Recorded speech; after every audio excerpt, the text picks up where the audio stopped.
ખબરોમાં બન્યા રહેવા માટે બેલ આઇકોન દબાવો અને એબીપી અસ્મિતાને સબસ્ક્રાઇબ કરો. પંચમહાલના ઘોઘંબા તાલુકામાં માનવભક્ષી દીપડાએ આતંક મચાવ્યો છે. એક જ દિવસમાં દીપડાએ 2 માસૂમને શિકાર બનાવતા સ્થાનિકોમાં દહેશતનો માહોલ છે.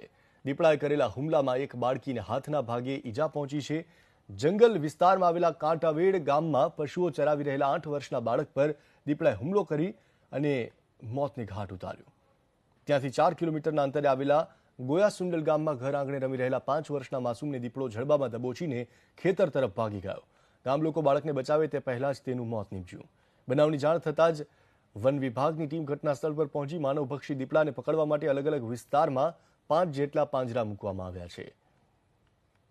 ગઈકાલે રસ્તામાંથી દીપડો આવે ત્યારે હું ઘરમાંથી બહાર નીકળી ત્યારે મને જમણા હાથે પંજો મારીને દીપડો બહાર ભાગી ગયો.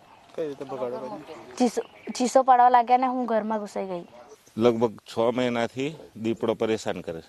ગઈકાલે 2 બાળકો પર હુમલો કરી અને મારી નાખ્યા અને એક બેબી પર પણ હુમલો કર્યો હતો. એને થોડા હાથના ભાગમાં નુકસાન કર્યું અને રાત્રે ગામ લોકોને જે પાણી વાળવું હોય આવું તો બહુ પરેશાન થાય છે. તો સરકારશ્રીને અમારી વિનંતી છે કે પાંજરા લાઈન મૂકે, કોઈ પણ બાકીનું જે એમના અંદરમાં આવતું એ કરી અને અમને રક્ષણ આપે.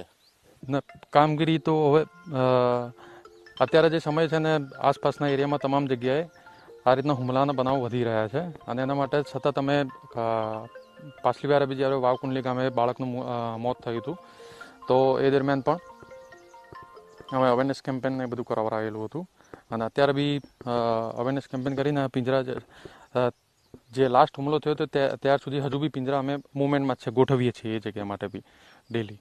અને હવે આ બીજા વધારાના પિંજરા કરીને આ જે બનાવ બન્યો છે એ ખૂબ દુઃખદ છે અને એના માટે બી અમે શક્ય એટલા સઘન પ્રયત્નો અને પ્રયાસ કરી રહ્યા છીએ.